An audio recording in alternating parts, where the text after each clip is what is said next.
आप चलिए, आपकी बात रिकॉर्ड में जा रही। श्री हरेंद्र मलिक मानवर किसान के मामले में जो बात कह रहे हैं, किसान को ना खाद सब्सिडी मिल रही है, जो किसान शहीद हुए थे आंदोलन में उनके परिवारों को आर्थिक सहायता आज तक नहीं दी गई और बजट में उसका कोई प्राविधान भी नहीं है। नौजवान बेरोजगार हैं, 30 लाख पद केंद्र सरकार के खाली पड़े हैं, उन पर नौकरी देने की बात नहीं कर रहे। पढ़ाई महंगी हो चुकी है, मेडिकल की पढ़ाई आज गरीब का बच्चा नहीं कर सकता, इंजीनियरिंग की पढ़ाई गरीब का बच्चा नहीं कर सकता।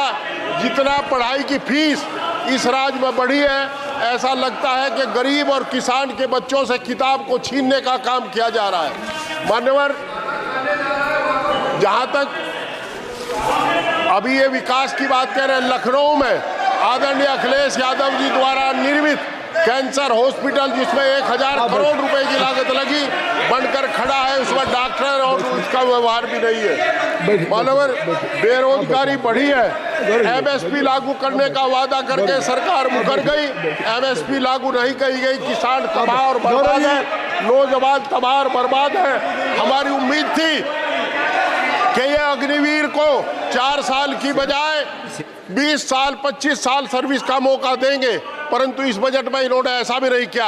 आज किसान, नौजवान, छात्र सब परेशान हैं, चारों तरफ हाहाकार मचा है। आप किसान की बात करते हैं, 6000 रुपये किसान को देते हो, 6000 रुपये में 2 कट्टे डीएपी के आते हैं। आज की तारीख में 2-3 कट्टे, 3 कट्टे, क्या करेगा 6000 रुपये लेकर के किसान?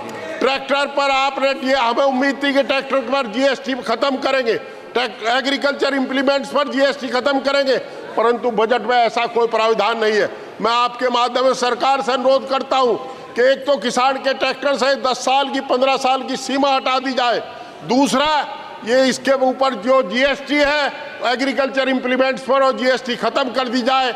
आपका चाहे पंप सेट हो, चाहे इलेक्ट्रिक मोटर हो, चाहे ट्रैक्टर हो, चाहे ट्रैक्टर टायर हो, चाहे ट्रैक्टर पार्ट हो।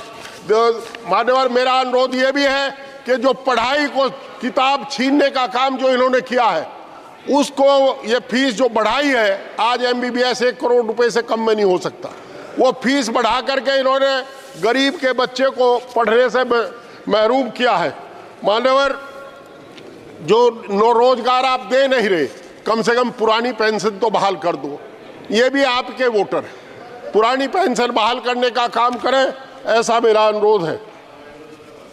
मान्यवर, कैंसर हॉस्पिटल का मैंने जिक्र किया, लखनऊ में 1000 करोड़ रुपए की लागत से बना हुआ कैंसर हॉस्पिटल तैयार खड़ा है।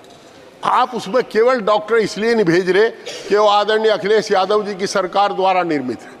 ये कहाँ का इंसाफ है? चारों तरफ विकास के नाम पर, मैं सच कहूं, लूट खसोट के अलावा कुछ है नहीं, केवल लूट खसोट मची है, कहीं विकास नहीं। आपके नेताओं का विकास हो रहा है, जनता का कहीं विकास हो नहीं रहा। लोग तराई तराई कर रहे हैं, रोज हिंदू हिंदू करते हो। हरिद्वार में हर हिंदू जाता है, चाहे जिंदा जा चाहे मुर्दा जा।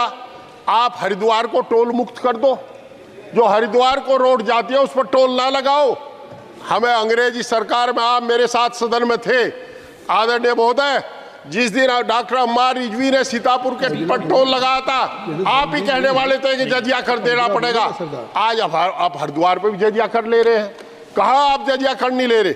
चारों तरफ जब आदमी सड़क पर चलता है टोल देता है, कार खरीदता है, ट्रैक्टर खरीदता है, जब आपको टैक्स देता है, डीजल डलवाता है तब टैक्स देता है, जब पास कराता है, रजिस्ट्रेशन कराता है तब टैक्स देता है। कितनी बार टैक्स दे? ये समझ से परे की बात है।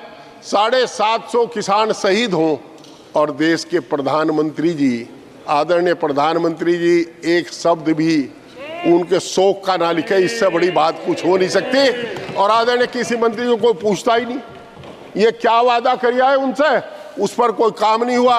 एमएसपी आज तक लागू नहीं हुई। मेरा आपसे अनुरोध है, किसान ही जीडीपी का सबसे बड़ा अंश है। ये इस हिंदुस्तान का पेट पालने का काम किसान करता है।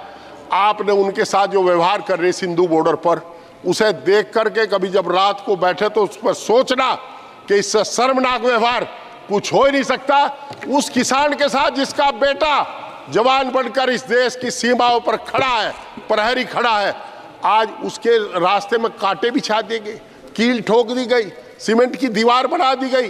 हिंदुस्तान के इतिहास में पहली बार ड्रोन से 300 आंसू गैस के गोले छोड़े गए और उस अन्नदाता के ऊपर छोड़े गए जिससे वोट लेकर के आप यहां बैठे हो। क्या आपको शर्म नहीं आई? आपको अफसोस नहीं हुआ?